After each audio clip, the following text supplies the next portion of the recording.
सिंहासन बत्तीसी की पहली पुतली रत्नमंजरी कल बोली थी। आज दूसरी पुतली है चित्रलेखा।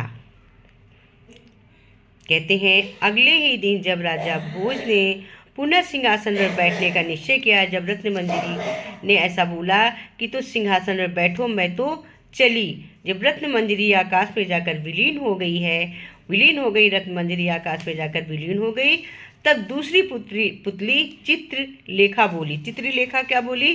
जब रत्नमंजरी विलीन हो गई पहली पुतली, तो चित्रलेखा बोली अगले दिन जब राजा भोज ने पुनः सिंहासन पर बैठने का निश्चय किया, तो तीव्र गति से एक पुतली सिंहासन पर निकलकर साकार रूप से सामने आ गई और बोली, राजा भोज, तुम इस सिंहासन पर तभी बैठ सकते हो जब विक्रमादित्य के समान तुमने एक भी काम किया हो। दूसरी पुतली बोली, मेरा नाम चित्रलेखा है, मैं तुमको राजा विक्रमादित्य की एक कथा सुनाती हूँ। एक दिन राजा विक्रमादित्य आखेट के लिए गए।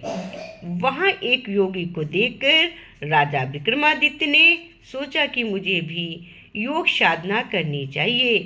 तब वो अपने भाई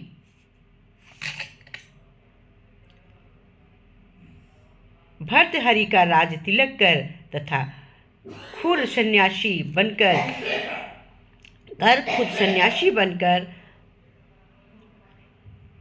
बद्रिकाश्रम में जाकर योग साधना करने लगे। इस बीच एक निर्धन ब्राह्मण ने तपस्या करके अमर फल प्राप्त कर लिया। उसे लेकर जब वो अपनी ब्राह्मणी के पास गया, तो उसने ब्राह्मण से कहा कि ये फल हमारे किस काम का? इससे अच्छा तो ये होगा कि तुम राजा भर्तहरि को ये फल देकर बदले में धन ले लो, जिससे हमारी निर्धनता दूर हो। अतः वो ब्राह्मण अमर फल राजा भर्तहरि को भेंट करने गया, जिससे प्रसन्न होकर राजा ने ब्राह्मण को बहुत सा धन प्रदान कर संतुष्ट कर दिया।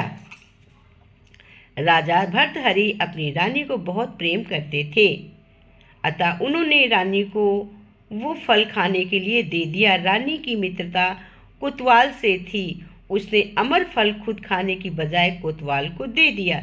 वेश्या ने सोचा कि मैं अमर रहूंगी तो न जाने कितने पाप करूंगी, अच्छा तो यही है कि मैं राजा को ये फल दे दूं, जिससे लोगों का कल्याण हो। जब वेश्या ने राजा को अमर फल दिया तो उसे बड़ा आश्चर्य हुआ। उसने पूछा तो वेश्या ने बताया कि उसे कोतवाल से ये फल मिला है। राजा ने कोतवाल से पूछताछ की तो कोतवाल ने घबरा कर सही बता दी कि राती ने उसे ये फल दिया है। इस घटना से भर्तहरि को संसार में एकदम विपरीत हो गई। वो राजघाट त्याग कर सन्यासी हो गया।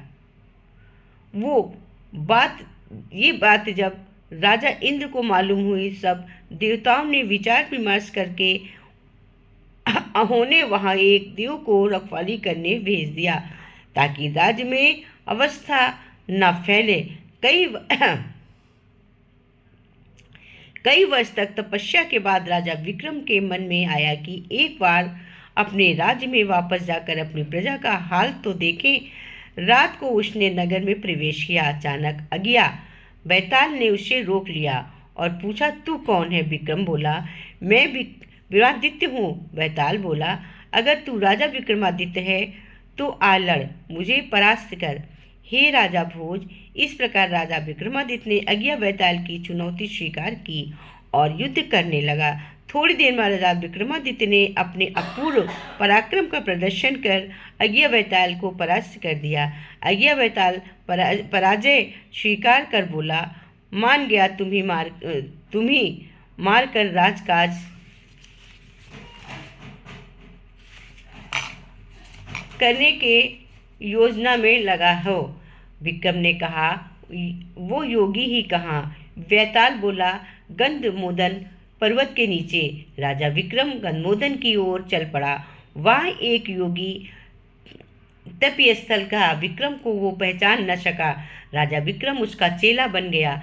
कुछ समय बाद योगी के राजा विक्रम को बैताल को लाने की आज्ञा दी। राजा विक्रम बैताल को लाने चला, पल पड़ा पड़े पर उल्टे लटके बैताल को अपने काबू में कर योगी उस पास चल पड़ा। पेड़ रास्ते में बैताल बोला, राजा विक्रम, क्या तुमको विश्वास है कि योगी तुम्हें नहीं जानता? विक्रम ने कहा, हाँ। बैताल बोला, ये तुम्हारा भ्रम है, वो तुमको पहचान चुका है। जब तुम मुझे ले जाओगे तो वो तुम्हारी बलि चढ़ा देगा। तुम सावधान रहना, मैं तुम्हारी वीरता से प्रसन्न हूँ।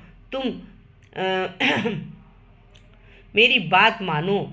अगर तुम योगी को मार डालोगे तो तुम्हारा काम बन जाएगा और मेरी भी रक्षा होगी। अगर तुम मेरी जगह अपनी बलि चढ़ा दोगे तो मैं आजीवन भर अगिया बैताल की तरह तुम्हारी सेवा करता रहूँगा। राजा विक्रम बैताल की बात सुनकर चुप रहा। जब वो योगी के पास आया तो वो बैताल को देखकर खुश हो गया। बोला, शाबाश, इसे झुककर उतारो, मैं इसकी बलि दूंगा। राजा विक्रम समझ गया कि अगर वो झुका तो योगी और बलि दे देगा। राजा विक्रम समझ गया कि अगर झुका तो वो बलि दे देगा, इस पे उसकी बलि चढ़ा देगा। तब राजा विक्रम ने योगी से कहा, मैं बहुत थक गया हूँ, झुक नहीं सकता, मुझे तुम खींच लो। योगी मान गया। जैसे उसने सिर उठाया, राजा विक्रम ने अपनी तलवार निकालकर उसका काम तमाम कर दिया। बैताल राजा विक्रम की जय जयकार कर उठा। योगी के हाथों को बलि से बच गया। चित्रलेखा बोली, सुनो राजा भोज, क्या इस प्रकार के गुण तुम में हैं? क्या तुम राजा विक्रम के समान दानी और वीर हो? अगर ऐसा हो तो इस सिंहासन पर बैठ सकते हो। अपनी बात कहकर चित्रलेखा आकाश में उड़ विलीन हो गई। अब दूसरी पुतली भी आकाश में विलीन हो गई। कौन? चित्रलेखा। चित्रलेखा भी ऐसा कहकर विलीन हो गई। अब तीसरी पुतली कल बोलेंगे, सिंहासन बत्तीसी की दूसरी पुतली थी। दूसरी पुतली मैंने डाली है चित्रलेखा। ये दूसरी पुतली भी आकाश में विलीन हो गई। कृपया सब लोग सभी पुतलियों को, 32 पुतलियां हैं, मैं एक पुतली रोज डालूंगी। मैं भी डालने का समय निकालती हूँ, तो आप लोग देखने का समय निकालिएगा, सुनने का कि बत्तीसी क्या है, सिंहासन बत्तीसी का क्या मतलब है। सिंहासन बत्तीसी का मतलब मैंने पहले बोला हुआ है। बत्तीसी का मतलब है कि 32 दिन के सिंहासन का वर्णन है। 32 दिन डालूंगी। बत्तीसी का 32 पुतलियां हैं। इसकी 2 पुतली हुई है रत्नमंजरी और चित्रलेखा। 32 पुतलियां हैं। 32 पुतलियों का इसमें वर्णन है। चलिए कल मिलते हैं तीसरी मंजरी के साथ, और जब तक कि आप लोग देखिएगा, लाइक करिएगा। जिसने सब्सक्राइब ना किया हो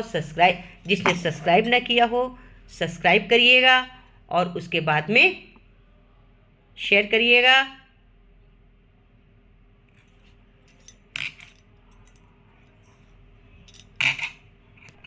चलिए तब तक की लाइक सब्सक्राइब पर मोर।